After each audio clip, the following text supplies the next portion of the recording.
What's on, ladies and gentlemen? My name's Ross, I like games, and today we've got some Digimon news we need to be catching up on. We've had a pretty big update, quite frankly, about that purple tournament, which has been really catching my eye, and we got our first lot of alternate arts that have gone and been revealed from this new set. So, seems like the kind of time we need to stop just for a minute and have a good old look at the news. And we don't have many alternate arts, I'm afraid, but they have gone hard on these pretty gosh darn quickly, and that makes me very happy indeed. But I want to start off talking about this purple tournament because we've had some questions, we haven't seen the promo cards, but now we've answered those questions, and we have seen the promo cards, and life is good. So, remember, these are the purple-only tournaments I've told you about before. And what we basically got here are a bunch of events happening over in Japan where if you want to enter, you've got to play a purple deck. Nice and simple. And we have been told various things. I think we might have heard this before, but it's now been 100% confirmed. Mixed colours are available, i.e. you can use colours that are purple and something else. So any card that is both purple and another colour, you are absolutely free to go and use. Go for it, ladies and gentlemen. Yay! So, things like pretty much the entire Mastermon Starter Deck 10 is. Although, let's be clear, to take that as a nice example, you can use Gatomon, purple and yellow. You cannot use Lotmon, yellow, that evolves from purple or yellow. Can't do it, ladies and gentlemen. Can't do it. And the same thing applies to Digitama. Sorry about that. It's got to be a slightly purple card. Now, these are happening from the 28th of October, so they're still a little way away yet. They're called the Magic Bullet Cup, and we've finally been shown what the promos look like. So what we basically got is a commemorative gift and a victory gift. So I believe essentially what happens is that everyone who rocks up gets themselves this Impmon. This is the Impmon from BT-6, but you will notice that it does have a rather awesome stamp. It's such a cool stamp. It is the regular internet. This is the regular Impmon from BT-6. It's not taking the border off, etc., like they have done for recent promo cards, but then they have gone and stamped it with the Magic Bullet Cup, which I absolutely adore. Anyone who's been following this on my other channel, PTCG Radio, where we talk Pokemon, anyone who's been following these channels for a while will know I am an absolute sucker for a nice stamped card. I'm not sure if I'm going to be able to pick these up for a decent price, but if I have any opportunity, ladies and gentlemen, you had better believe I'm going to. And then you've got the winner stamped promo. Oh, actually, I should mention, this is the regular art of Impmon. Do remember there was an alternate art Impmon in that set, which is kind of cool. So yeah, so that's the Impmon. That's your kind of commemorative, your participation prize. But there is a Beelzemon here as well. Now, this is the one from EX2, so we are in a different set here. And it's such a cool looking card. Oh yeah, and also it's got the stamp. Now, do bear in mind there was a Beelzemon Blast mode in EX2. That is not it. And this card also had an alternate art in EX2, like the Impmon had one in BT-6. But again, this is not the alternate art, it is just the regular art. So essentially what they've done here is take these two regular art cards and just whack a stamp on them. And maybe I shouldn't like them so much, but I really, really do. Of course, the Beelzemon, they haven't just whacked a stamp on it, and I'm assuming most of you have noticed. The Impmon, yes, they have literally just whacked a stamp on it, and other than that, it's the same card. But the Beelzemon, they've gone further. This one, they have taken off the border, like they've done in some Japanese promos lately, and they've put a winner stamp on the side as well. So you've got the Magic Bullet stamp, you've got the gold winner stamp, and they've taken off the border. And it's just, I wish they'd take the border off all the cards, honestly. They just look so much cooler. So I am a huge fan of this Beelzemon. This Beelzemon looks absolutely stunning. This is a very, very cool card. Now, how that's being given out is being left up to the store. It does say that the method of handing out the random prize may differ depending on the store. Note that. So, you never know, ladies and gentlemen, but generally it's going to be given out to the winner.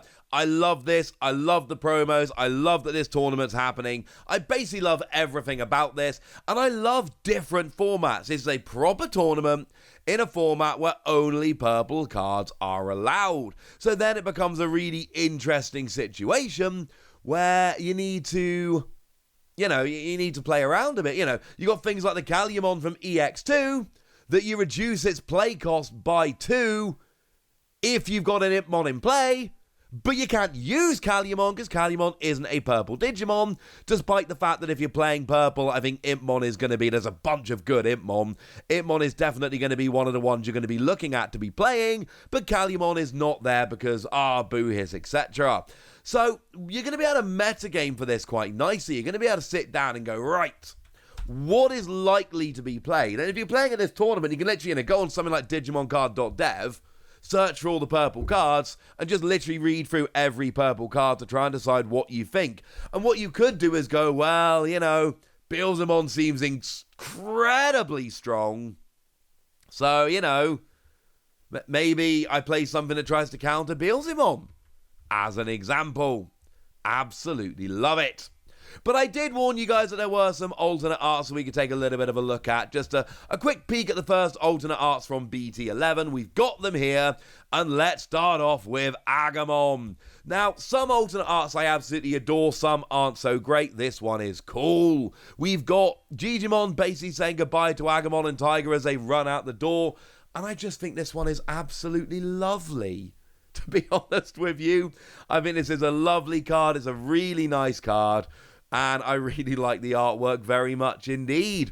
The Agumon, if anybody has forgotten, it is the one when you play, you reveal the top 4 cards of your deck, pop a tamer from among them to your hand, put the rest of the cards at the bottom of your deck in any order.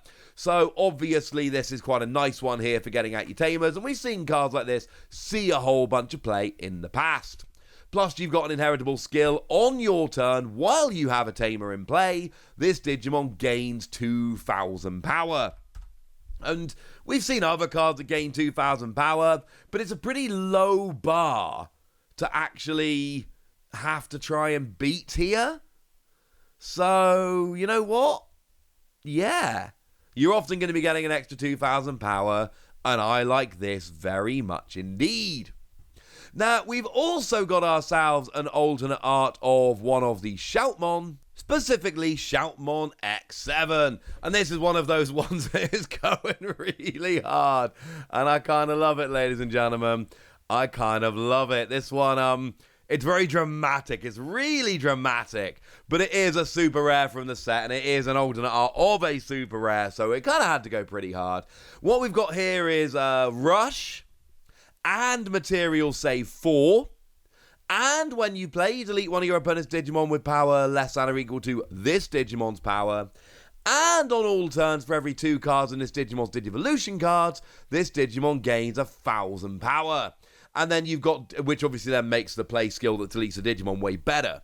And you've got Digicross 2, Omnishoutmon, Z-Greymon, Ballistamon, Darulamon, Starmons, and Sparrowmon. So if you get all 6 of them in hand and play them under Shoutmon, then you're actually talking a 2-cost, 13,000 power with Rush, and at that point it'll have 16,000 power. And when you play it, it'll delete a Digimon with 16,000 power or less. So yeah, it seems pretty good. I'll be honest with you, ladies and gentlemen. It seems pretty gosh darned good. Yeah, I just want to keep an eye on. And then the other one we've seen, and this is the one I really wanted to show you guys as soon as possible, the alternate art of Digimon. Now, I played a lot of Digimon Survive. I finished it before I went to Pokemon Worlds, but I did play a lot of Digimon Survive. And if you played it, no spoilers, but you'll know that Digimon does play a fairly big role in that. But what we've got here is just this stunning artwork of Digimon. You've got Angemon there kind of standing behind him. It's a really stunning piece of artwork, even amongst the amazing alternate arts that Digimon gets. Even amongst those, this one really stands out. Now, Digimon, you've got when Digivolving, reveal the top 3 cards of your deck. You can play a Tamer card among them for free. And then you can put the remaining cards at the top or bottom of your deck in any order. And don't sleep on that, incidentally. That's actually a sneaky brilliant thing, because it means either you're stacking the top card of your deck, which is amazing, or you know the cards on top of your deck suck, so you put them on the bottom of your deck and then increase your chances of drawing what you want later. It's actually really good. Then, when attacking once per turn, for each green and or black tamer you have in play, reveal the top card of your deck. And you can play any number of green and or black Digimon cards among them with a total play cost of 10 or less for free. So basically, if you can get a bunch of tamers in play and then start attacking with Digimon, you're playing a bunch of cards for free every turn. And it is ridiculous, ladies and gentlemen. Absolutely ridiculous. So yeah, awesome new alternate art cards. A nice little update on this rather lovely purple tournament that's going on. No word if we're going to get that tournament over here, but I think maybe we could, ladies and gentlemen. Maybe we could. I don't know. Maybe I'm just hoping. For now, ladies and gentlemen, I want to know what you think about this. I want to know if you love the idea of the purple tournament. I want to know which alternate art cards you love. I want to know basically anything you want to tell me. So let me know in the comment section, would you? Go nuts! Be nice. And then make sure you like this video, subscribe to this channel, follow me on Twitter at TheWasi. That's where we talk about Digimon and card games and Digimon card games and all kinds of fun things. And please do consider checking out patreon.com/PTCG Radio, where you can support the channel, get some bonus podcasts, all kinds of fun things. But by far the most important thing, as always, look after yourselves till next time, would ya? Thank you very much for watching. My name is Ross, and you've been watching Wasi Plays.